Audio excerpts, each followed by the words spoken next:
नमस्कार विद्यार्थी मित्रांनो, आज आपण हा जो डेरिव्हेशन आहे total current flowing through the circuit, हा जो पॅरलल सर्किट मधला आहे, समांतर जोडणी मधलाचा आहे, हा जो आपला कोणता पॉइंट चालू आहे पॅरलल, कुठला पॉइंट चालू आहे पॅरलल,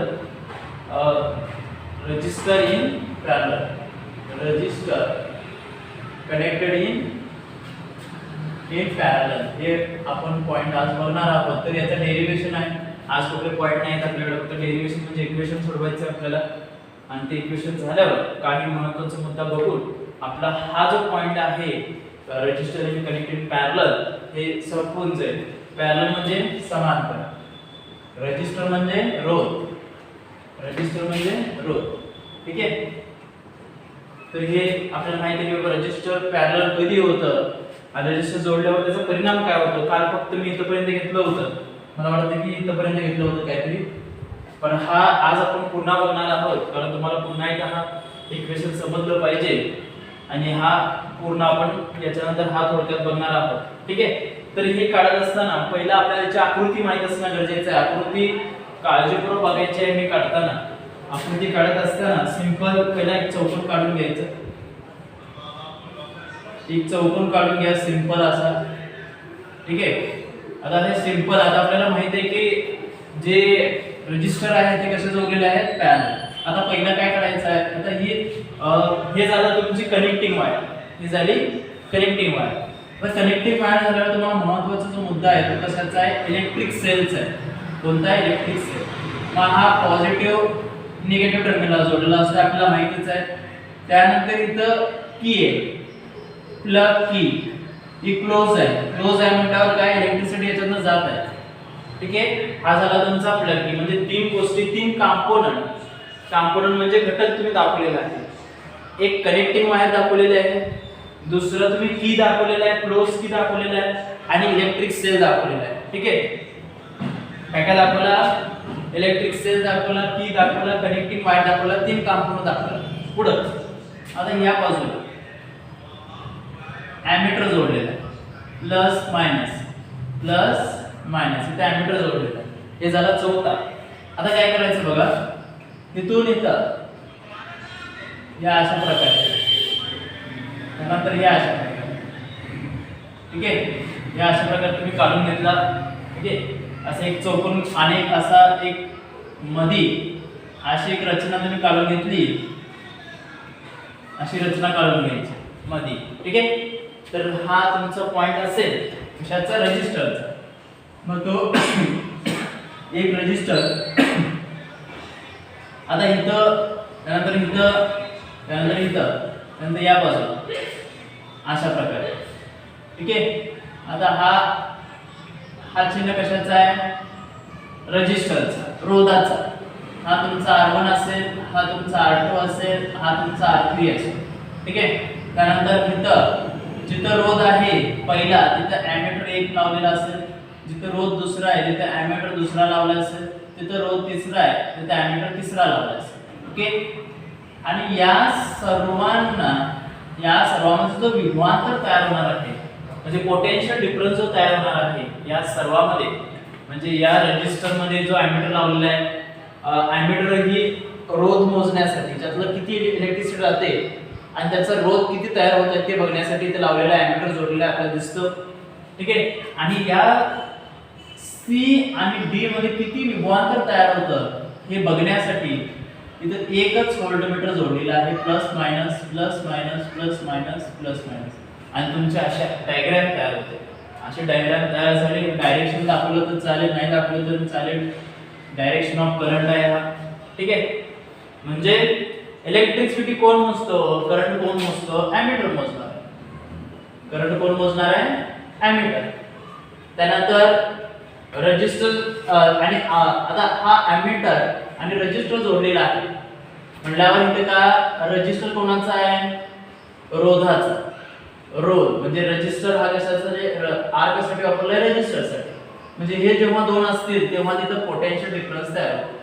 तर काय तयार होतो, पोटेन्शियल डिफरन्स तयार होतो. जिथे इलेक्ट्रिक करंट आहे तिथे रजिस्टर आहे, रोध आहे, तिथे पोटेन्शियल डिफरन्स तयार होतं. आणि जेव्हा पोटेन्शियल डिफरन्स तयार झालं ते मोजण्यासाठी व्होल्टमीटर असतं. मग तिथं एकच व्होल्टमीटर वापरलेलं आहे. आता एमीटरचं काय बघा, ॲमीटर इथं दिसतो. तो ॲमीटर फक्त या वायरमधून जाणारी इलेक्ट्रिसिटी मेजर करत आहे. या वायरमधून हा ॲमीटर, पहिला ॲमीटर जो आहे वायरमधून जाणारी इलेक्ट्रिसिटी मेजर करत आहे. हा दुसरा जो ॲमीटर आहे, तिसरा आणि चौथा, तो या दुसरा जो आहे हा R1 चा रेजिस्टर मेजर करणार आहे. त्यानंतर R2 चा रेजिस्टर हा मेजर करणार आहे, R3 चा हा मेजर करणार आहे. ठीक आहे. म्हणजे C आणि D च्या मध्ये पॉइंट मध्ये हे चालू आहे. ही डायग्राम अशा प्रकारे तुम्हाला काढून घ्यावी लागते पहिला. मगच तुम्हाला परीक्षेला गेल्यावर ही डायग्राम पहिला ड्रॉ करायची, मगच पुढे जायचं सोडवायला. ठीक आहे. तर बघा, total current flowing through a circuit. आता टोटल काढताना तुम्ही काय करता? बेरीज करता. टोटल काढताना काय करता? बेरीज करता. म्हणजे इथे करंट सांगितलेलं आहे, करंट फ्लोइंग केलं आहे, बरोबर. मग करंट म्हणजे काय? I. मग टोटल सांगितलं म्हणजे I1 I2 I3 झालं. I1 I2 I3. ठीक आहे. टोटल करंट मी अंदाजे समजायची संख्या घेतली की याची 30 आहे, याची 30 आहे, याची 30 आहे. मला सांगा टोटल करंट किती झालं? 90. म्हणजे I बरोबर 90. म्हणजे टोटल करंट किती झालं? I बरोबर 90. समजलं? अंदाज सांगितलेला आहे, फक्त हे लक्षात ठेवायचं असेल. I जे टोटल करंट किती आहे? I1 I2 I3 तिघांची एकत्र करायचं, बेरीज केलं तुम्हाला मिळतं. झालं. आता लेट. आता RP म्हणजेच काय? Resistor in parallel. Resistor in parallel. Resistor in parallel म्हणजे कसं? रोध, समांतर रोध, समांतर रोध. ओके. म्हणून RP वापरलेला आहे पॅरलल साठी. मग RP म्हणजे काय? इफेक्टिव्ह रेजिस्टन्स काढण्यासाठी. RP चे इफेक्टिव्ह रेजिस्टन्स काढण्यासाठी. इफेक्टिव्ह रेजिस्टन्स म्हणजे एकूण रोध काढण्यासाठी. एकूण रोध किंवा परिणामी रोध म्हणतात त्याला. जास्तीत जास्त परिणामी रोध म्हणा. परिणामी रोध काढण्यासाठी काय करतात? C आणि D च्या मध्ये. कुठे आहे परिणामी रोध? C आणि D. कारण R1 R2 R3 C आणि D च्या मध्ये जोडलेले आहे. C and D. Between C and D. हा बिटवीन आहे. हा काय आहे? बिटवीन सांगितलं आहे. बिटवीन साठी मी शॉर्ट लिहिलेलं आहे. C and D म्हणजे इफेक्टिव्ह रेजिस्टन्स काढायचा आहे. तो इफेक्टिव्ह रेजिस्टन्स काढताना कोणाचा नियम वापरणार आहे आपण? ओहमचा नियम वापरणार आहे. सोहमचा नाही, ओहमचा नियम. ठीक आहे. ओहमचा नियम काय सांगतो? ओहमचा नियम काय सांगतो? I V भागिले R आहे. V divided by R. पण आपली इथं रोध कसं जोडलंय? पॅरलल मध्ये, म्हणून इथं P घ्यायचं. आपण पहिला बघितलं होतं बघा, ओहमचा लॉ I बरोबर V डिवाइडेड बाय R होतं. एवढंच होतं ना. म्हणजे इलेक्ट्रिक करंट कशावर डिपेंड आहे? पोटेन्शियल डिफरन्सवर, म्हणजे व्होल्टवर आणि रेझिस्टरवर. पोटेन्शियल डिफरन्स आणि रेझिस्टर. V म्हणजे पोटेन्शियल डिफरन्स, R म्हणजे रेझिस्टर. याचा अवलंबून आहे. पण इथं आपण रेझिस्टन्स कसं जोडलेलं आहे? पॅरलल मध्ये, म्हणून इथं RP घेतलं. म्हणून इथं RP घेतलं. आता काय करणार आहे आपण? I काढत आहोत. म्हणून I1 V R1. कारण जिथं I आहे तिथं रोध आहे. I2 V कॉमन, कारण V एकटाच आहे, तिथं एकच व्होल्टमीटर जोडलाय म्हणून तो एकच आहे. R2. I3 V एकच आहे म्हणून V एकटाच आहे. R3.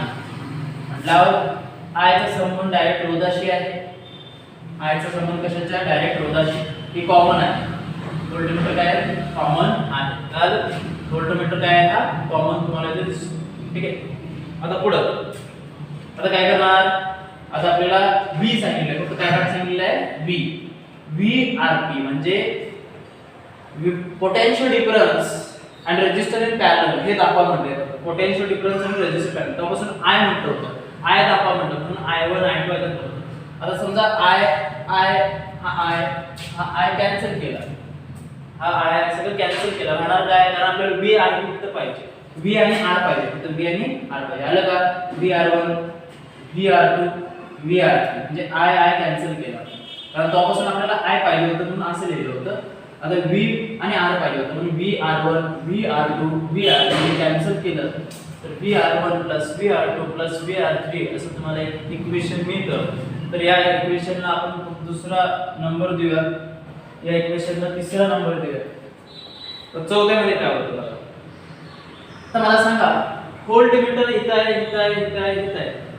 आणि व्होल्टमीटर आपण किती जोडले आहेत? एकच आहे. व्होल्टमीटर किती आहे? एकच आहे. बघा व्होल्टमीटर किती जोडले? आपण एकच जोडले. म्हणून आपण काय करायचं? सगळ्यांसाठी इथं V लिहिण्यापेक्षा एक लिहायचं. V लिहिण्यापेक्षा काय लिहायचं? एक काय एक लिहिलं? कारण V लिहिण्यापेक्षा, कारण हा V पुन्हा लिहिला असता तर सेम आला असता. इक्वेशन हा काय झाला असता? सेम आला असता. म्हणजे तिसरा इक्वेशन आहे तसं पुन्हा आला असता. मग काय तो हा घेऊन काय करायचं? म्हणून व्ही व्ही व्ही याच्यासाठी कॉमन एकच वापरला, एक ही संख्या वापरली कॉमन, कारण एकच आहे म्हणून आपल्याला इक्वेशन काय मिळालं 1rp 1r1 1r2 1r3 कळलं. आणि तुम्ही असंख्य असं रोज जर रजिस्टर पुढे जोडत गेला तर हे कंटिन्यू होत जाईल आणि आपल्याला लास्टला मिळेल rn rpn मिळेल. rpn म्हणजे तुम्ही आणि पुढे जोडू शकता नंबर ऑफ रजिस्टर, त्याला n म्हणजेच काय नंबर ऑफ रजिस्टर, म्हणजे तुम्ही पुढे जोडू शकता. म्हणजे 1r4 होईल 1r5 होईल 1r6 होईल 1r7 होईल 1r8 होईल. यांचा जो हे मिनिंग समजलं का, असंख्य असे n म्हणजे नंबर ऑफ रजिस्टर, असंख्य असे पुढे वाढत जाऊ शकतात. ठीक आहे, असंख्य असे पुढे वाढत जाऊ शकतात. काय तर हे लक्षात ठेवा. तर सोपा आहे, काय चौकट नाही याच्यामध्ये. पुढं आता याच्यामध्ये तर इथं काय सांगितलं बघा त्यांनी, याच्यामध्ये आपण बघितलं होतं की जेव्हा आपण सिरीज मध्ये रजिस्टर जोडलं होतं, रजिस्टर कशामध्ये जोडलं होतं सिरीज मध्ये, तेव्हा एखादा बल्ब जर फंक्शन करायचं बंद झालं, म्हणजे कार्य करायचं काम करायचं बंद झालं, तेव्हा सर्किट काय होत होतं डॅमेज होत होतं. सर्किट काय होत होतं डॅमेज, म्हणजे परिपथ जो आहे विद्युत परिपथ तो काय होता डॅमेज होत होता. कधी जेव्हा सिरीज मध्ये जोडला असेल तेव्हा, आणि त्याचा जो लाईट देण्याचा प्रकाश देण्याचा जो इंटेन्सिटी आहे प्रकाशाची ती पण कमी होत होते. कशामध्ये सिरीज मध्ये पहिला जास्त लागेल तर दुसरा कमी लागेल, तिसरा कमी लागेल, चौथा कमी होत जाईल, म्हणजे इंटेन्सिटी ऑफ लाईट पण डिक्रीज होत जाईल किंवा जेव्हा सिरीज मध्ये तुम्ही रजिस्टर जोडला तर. मग हे पॅरलल मध्ये काय होतं बघूया. रजिस्टर पॅरलल मध्ये जोडल्यावर काय होतं, आता हे रजिस्टर कसं जोडलेले आहे पॅरलल मध्ये, आणि त्याचं त्यांनी काय स्पष्टीकरण देत आहे. हे रजिस्टर कसं जोडले त्यांनी पॅरलल मध्ये, त्याचं स्पष्टीकरण काय सांगतात बघा. Even if any one of the bulb of the non functional because use of some damage, बघा इवन इफ जेव्हा तुम्ही ह्याच्यातलं हे जे बल्ब आहे हे बल्ब पॅरलल मध्ये जोडला आणि त्याच्यातला एक bulb one of the bulb म्हणजे त्याच्यातला एक बल्ब नॉन फंक्शनल म्हणजे बाद झालेला आहे, बाद किंवा खराब झालेला. नॉन फंक्शन म्हणजे खराब झालेला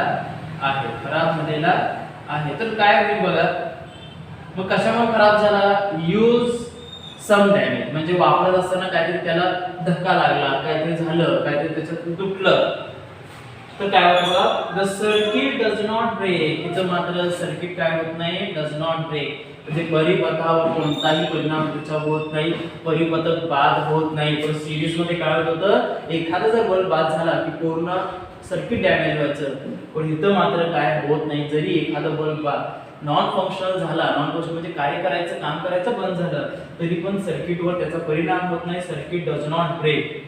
आणि करंट फ्लोइंग थ्रू पाथ, आणि जेव्हा सर्किट डज नॉट ब्रेक मग करंट फ्लो जाणारच आहे, म्हणजे विद्युतधारा वाहणारच आहे त्याच्या मार्गी.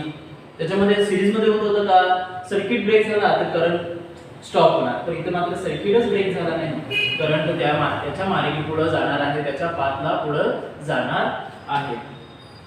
बल्ब लाईट्स अप, आणि जेव्हा सर्किटच खराब झालं नाही, इलेक्ट्रिसिटी करंट पुढे जाईल त्या पाथवर, आणि त्या पूर्ण बल्ब काय होतील लाईट अप, म्हणजे ते पूर्ण बल्ब प्रकाशित होतील,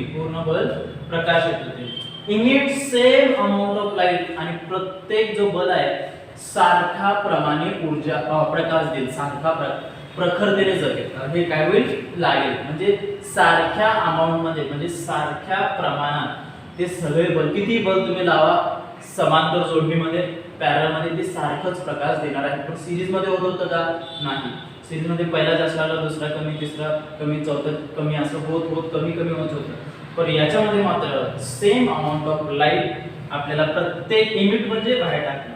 ठीक आहे, कळालं. तर हे लक्षात ठेवा. काय चौघडणे आजच्या व्हिडिओमध्ये फक्त आपण काय बघितलेलं आहे, इक्वेशन थोडंसं बघितलेलं आहे, आकृती काढली होती. आकृती मी काढताना मी सांगितलं असतं दोन्ही आकृती काढत असताना पहिला चौकोन काढून घ्यायचा. चौकोन काढून घेतला तर तुम्हाला इझिली जाईल. त्याच्यामध्ये कॉम्पोनंट एक लिहायचं, इलेक्ट्रिक सेल लिहायचं, प्लग की लिहायचं, ॲमीटर, त्यानंतर रोध लिहायचा, त्यानंतर व्होल्टमीटर जोडायचं आहे सी आणि डीच्या मध्ये. आता करंट फ्लोइंग थ्रू काढत असताना एकूण करंट काढताना I1 I2 I3 काढायचं आहे. इफेक्टिव्ह रेझिस्टर काढताना ओहमचा नियम वापरायचा आहे. I VRP I1 VR1 I2 VR3 I3 VR. त्यातला I कॅन्सल करायचं आपल्याला VRP हा चिन्ह मिळेल. I कॅन्सल केला VR1 VR2 VR3. ठीक आहे. मग V हा जो व्होल्टमीटर आहे त्या सगळ्यांसाठी एकच वापरायचा कारण एकच व्होल्टमीटर वापरलेला आहे. तुम्हाला लास्टला असं मिळेल. N म्हणजे काय नंबर ऑफ रेजिस्टर. तुम्ही पुढे कितीही जोडू शकता, असंख्य जोडू शकता. मग हे रेजिस्टर कनेक्टेड इन पॅरलल, हे समांतर जोडीमध्ये जोडलेले रोध आहे. त्यानंतर आपण बघितलं की बाबा काही बल्ब की पॅरलल मध्ये रेजिस्टर पॅरलल मध्ये कनेक्ट केले असेल तर एखादा बल्ब जर नॉन फंक्शनल असेल तरी पण तो काय होतो, नॉन फंक्शनल असेल तरी पण circuit does not damage and electricity flowing through their path. म्हणजे त्याच्या विद्युतधारा त्याच्या मार्गे वाहतच राहते आणि बल्ब लाइट्स अप म्हणजे ते बल्ब चालू लागतो आणि ते same amount of light emit करतात म्हणजे जास्त प्रकाश बाहेर टाकतात. ठीक आहे. कारण तुम्हाला माहिती आहे विद्युतधारा, रेजिस्टर रोध, पॅरलल समांतर, इफेक्टिव्ह रेजिस्टर म्हणजे परिणामी रोध. ठीक आहे. V माहिती आहे व्होल्टमीटर साठी वापरतात विभाजन मोजण्यासाठी. RP समजलेला आहे रेजिस्टर इन पॅरलल. N सांगितलं असंख्य असे रेजिस्टर तुम्ही जोडला तर त्याच्यातलं एक बल्ब जर नॉन फंक्शन म्हणजे कार्य करायचं बंद झाले, डॅमेज होत नाही सर्किट. डॅमेज सर्किट झालं इलेक्ट्रिक करंट फ्लो होतं. ओके. आणि त्यानंतर बल्ब लाइट्स अप म्हणजे काय, तो बल्ब प्रकाश द्यायला सुरुवात होतो. इमिट म्हणजे लाईट बाहेर फेकणे म्हणजे तो बल्ब लागणे म्हणजे ती लाईट बाहेर देणं होतो म्हणजे आपल्याला प्रकाश त्याच्यापासून मिळणं, त्याला इमिट म्हणतात. इमिट म्हणजे बाहेर टाकणे. ठीक आहे. प्रकाश बाहेर देणं. तर हे आहे आजचा व्हिडिओ. याच्यामध्ये कोणताही अवघड शब्द नाही आहे, फक्त इक्वेशनच आहेत. एक दोन तीनच आहेत आणि ते पण सोपे आहेत. पहिला टोटल करंट काढलं, त्यानंतर इफेक्टिव्ह रेजिस्टन्स काढलं, त्यानंतर I कॅन्सल केलं, आपल्याला एक सूत्र मिळालं. त्यानंतर व्होल्टमीटर होतं तिथे एक वापरलं आणि आपल्याला लास्टला सूत्र असं मिळालं 1RP बरोबर 1R1 + 1R2 + 1R3 आणि N पर्यंत असं तुम्ही जोडत जाऊ शकतात असं ते सांगतात. ठीक आहे. कळालं हे. तर याच्यामध्ये काय शंका असेल तर तुम्ही मला नक्कीच विचारा. थँक्यू.